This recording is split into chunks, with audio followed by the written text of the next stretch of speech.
She publicly humiliated me at a party, saying I wasn't alpha enough. So I simply stopped existing in her world. At our friend's wedding, she saw me with a woman who actually respects me and had a meltdown in the parking lot. Hey viewers, before we move on to the video, please make sure to subscribe to the channel and hit the like button if you want to see more stories like this. Thanks.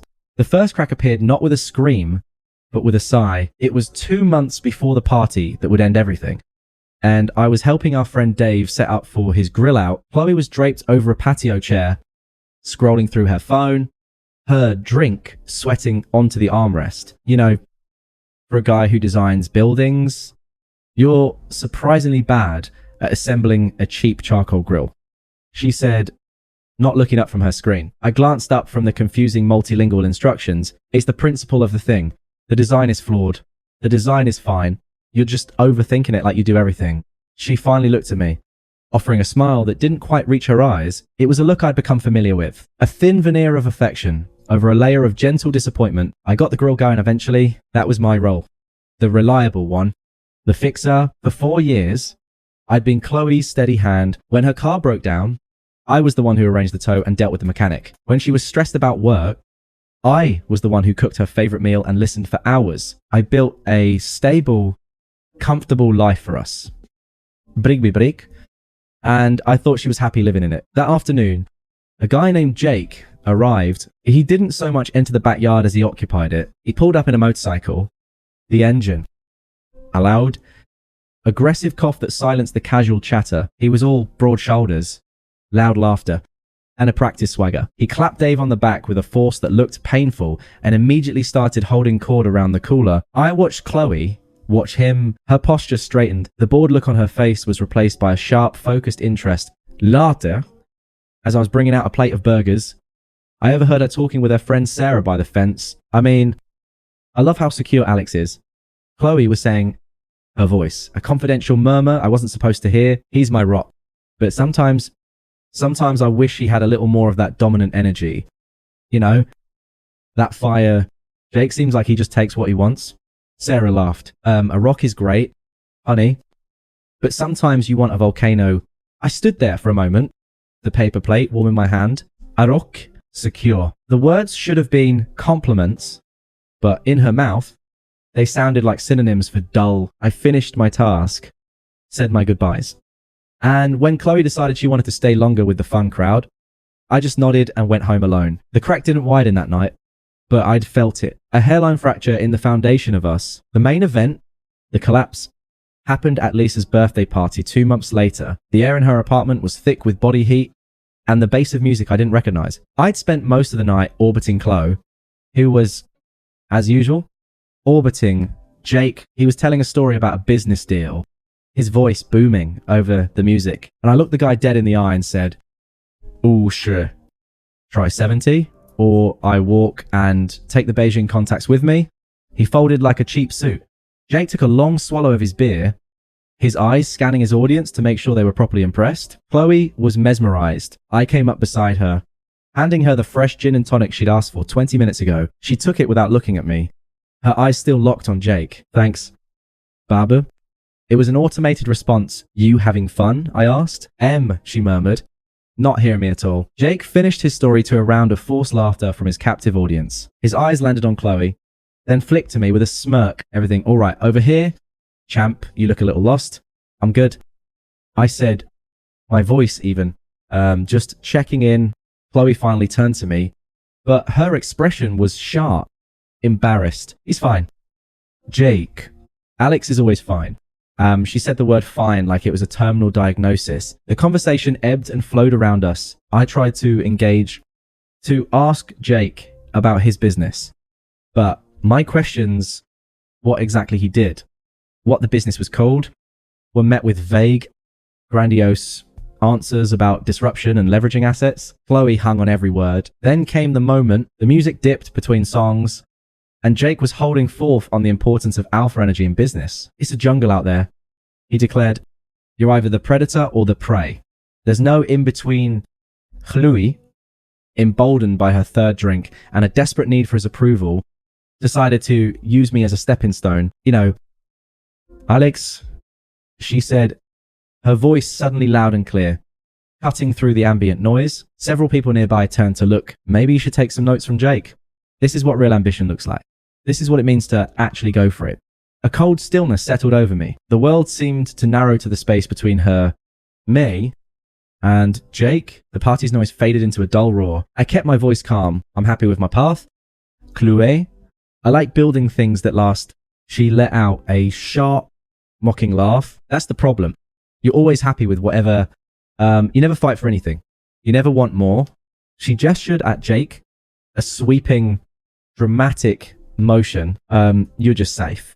A safe, comfortable, boring bet. I need a real man who knows what he wants and just takes it. The words hung in the air. Toxic and final, safe, boring. She'd said the quiet part out loud, and she'd done it in front of everyone. I saw Lisa's hand fly to her mouth. Dave looked down at his shoes. Ashamed for me, Jake smirked, putting a possessive arm around Chloe's shoulders. Some guys are just born followers. Baba. Can't teach that killer instinct. Everyone looked at me. They expected a scene. They expected me to yell, to plead, to get into a chest-thumping contest with Jake. That's what the script called for. I didn't follow the script. I looked directly at Chloe. Her face was flushed, a mixture of triumph and nervous adrenaline. She had wanted a reaction. She wanted to provoke the fire she thought I lacked. I felt nothing. No anger. No pain. It was as if her words had surgically removed the part of me that cared. The love I felt for her simply evaporated, leaving behind a perfect, silent clarity. I nodded just once. My voice was quiet, but it carried in the stunned silence. I see.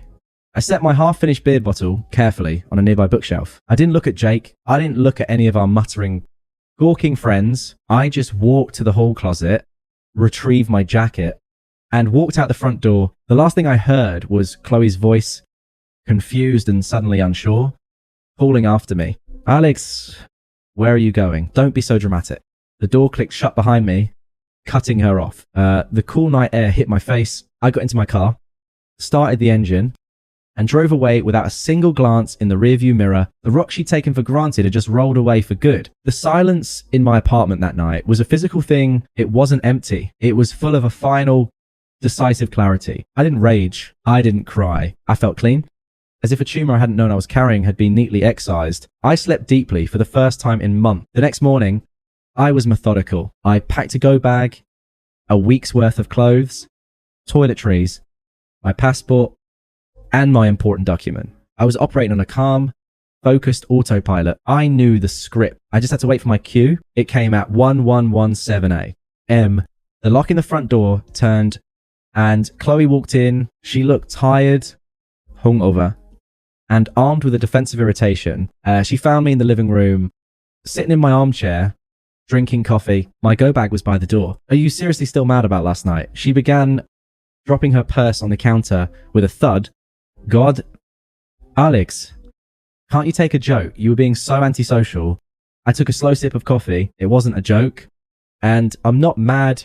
Then what's with the silent treatment and the dramatic exit? She scoffed, putting her hands on her hips. If you have something to say, man up and say it. I said, my voice disturbingly, even to my own ears. I'm leaving. You made it perfectly clear what you value, and it's not me. It's not this.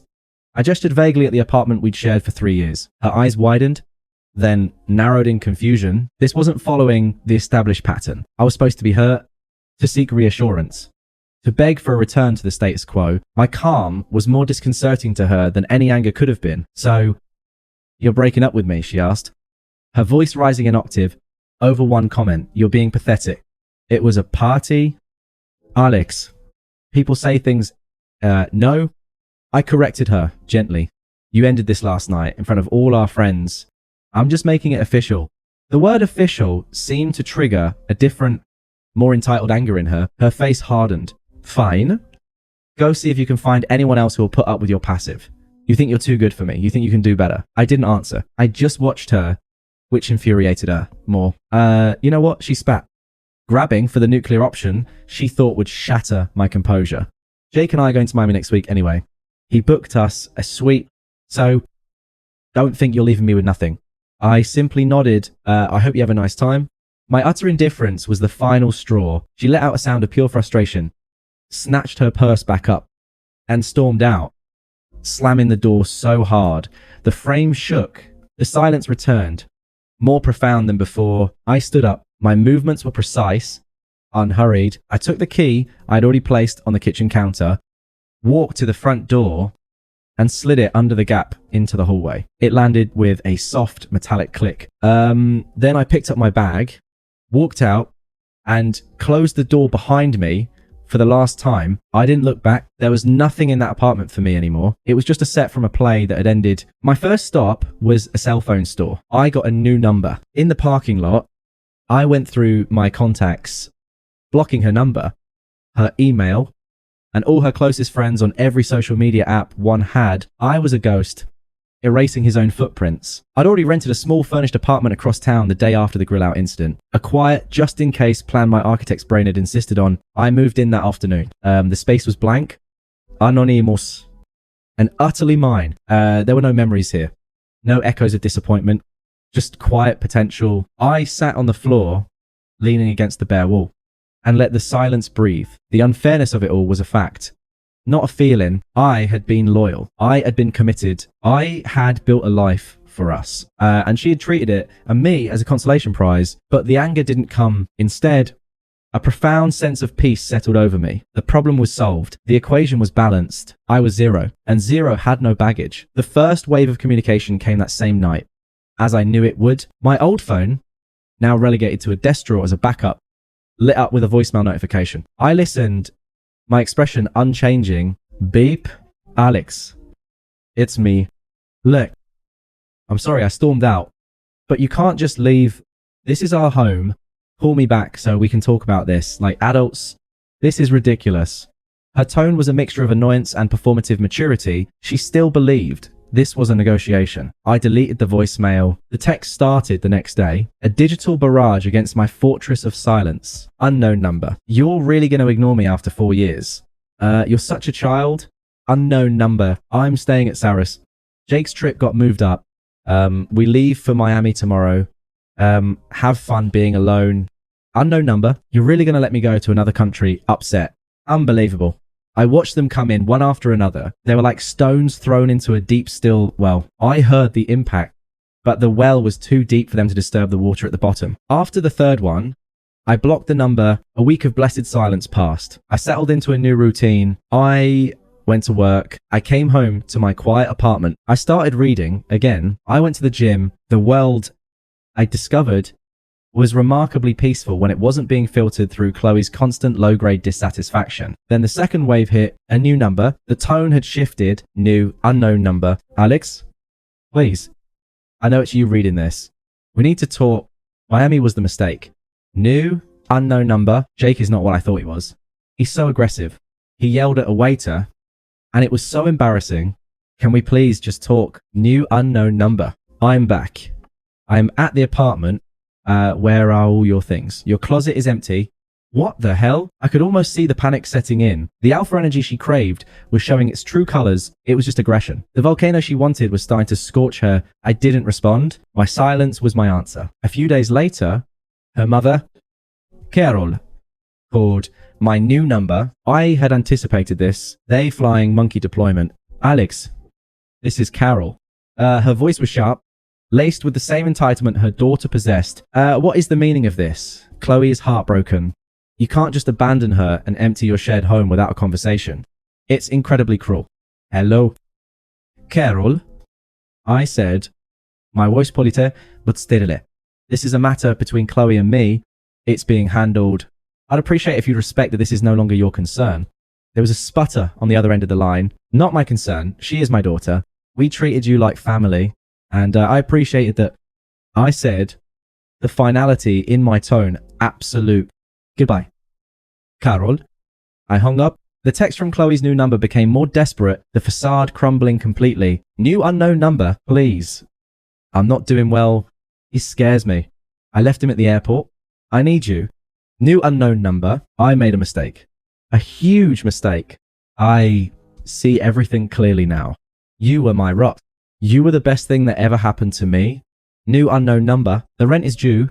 I can't afford this place on my own. You know that. Please. I'm begging you.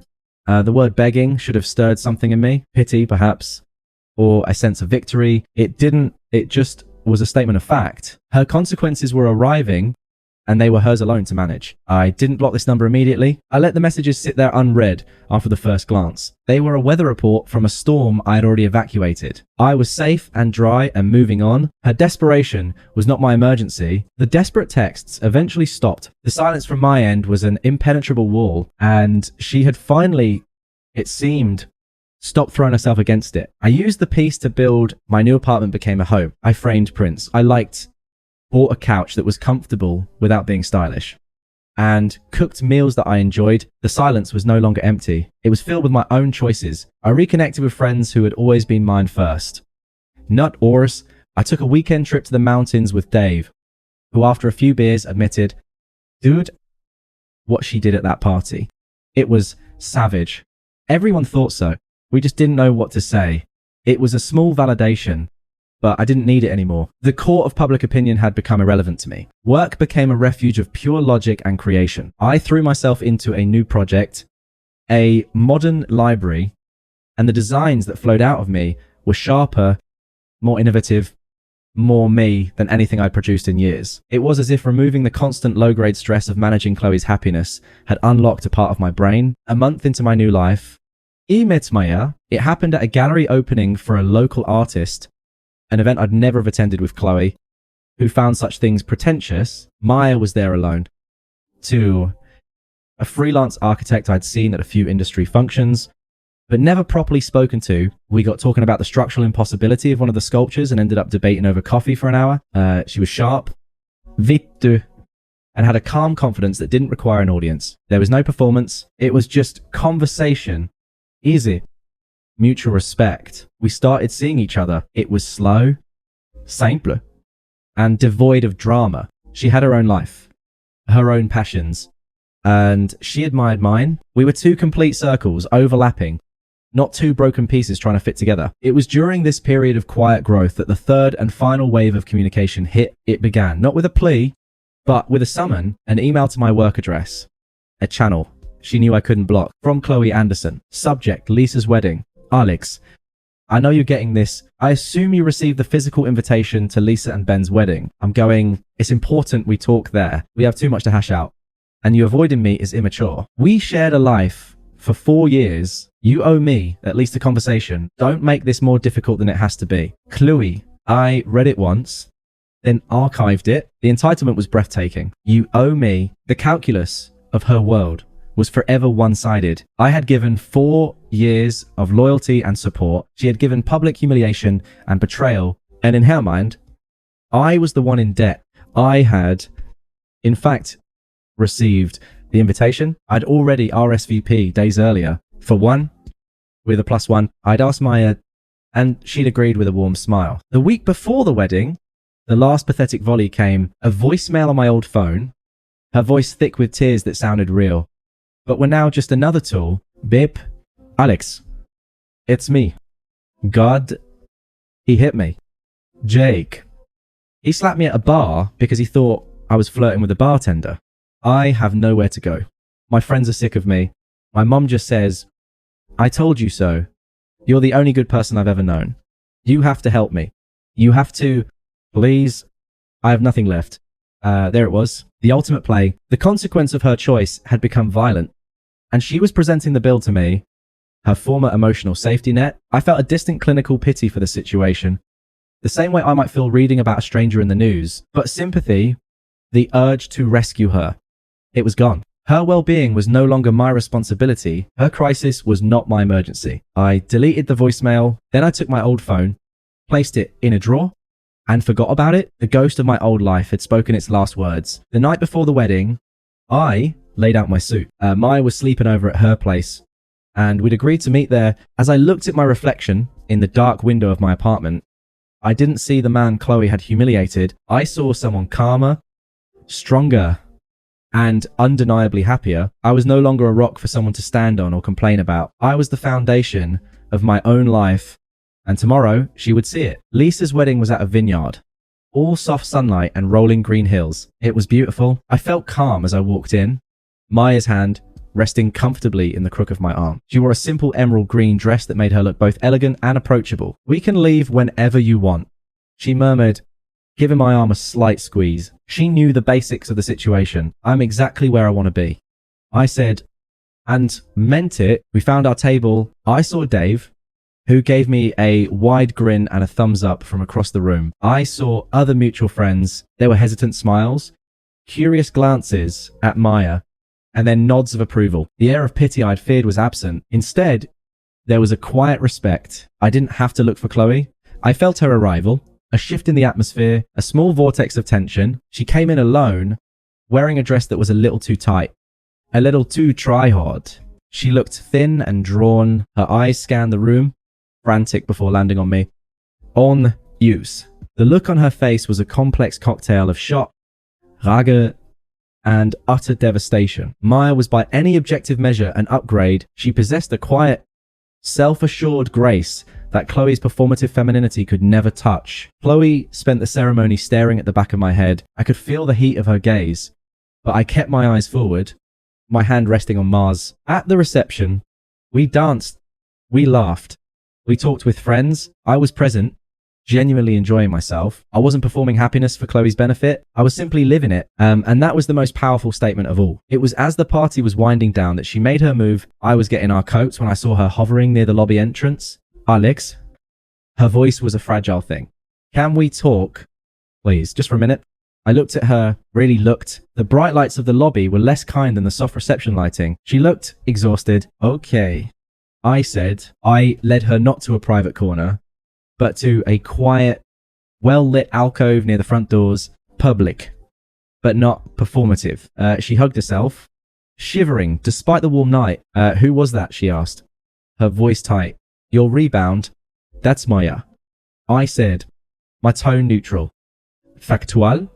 "My girlfriend. You moved on fast," she accused, the fragility cracking to reveal the steel bitterness beneath. "I guess I meant nothing to you.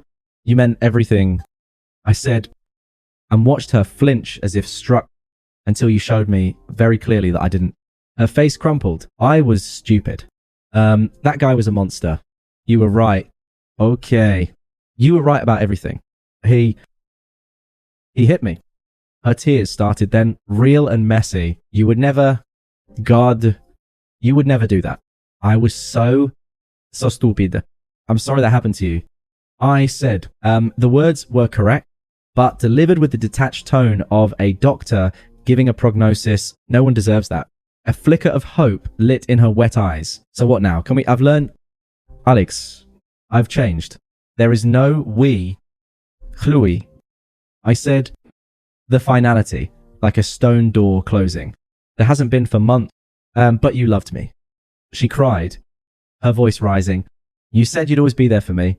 I loved who I thought you were." I clarified. "The real you showed up at Dave's party and made everything very clear." I believed her. It was then that Maya approached, her timing impeccable. She didn't look at Chloe, her focus entirely on me. "The car's here whenever you're ready," she said softly, her hand coming to rest on my arm again. A gesture of pure, uncomplicated solidarity. "I'm ready," I said, turning back to Chloe one last time. "I hope you find what you're looking for. Truly."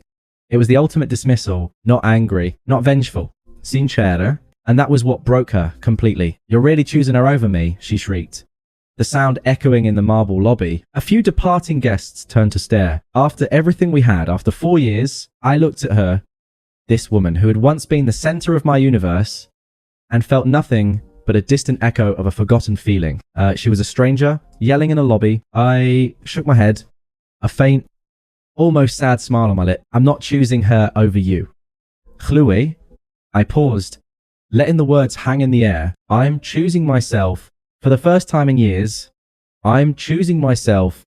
I turned, and with Maya by my side, I walked out of the lobby into the cool, clear night. I didn't look back. I didn't hear the rest of her meltdown. I just closed the car door. The sound of perfect full stop to the sentence of our relationship. As we drove away, "I felt Maya's hand fint min." I looked over at her, at the peaceful, strong profile of the woman beside me, and then out at the city lights, bright and full of promise. The past was gone. The future was mine.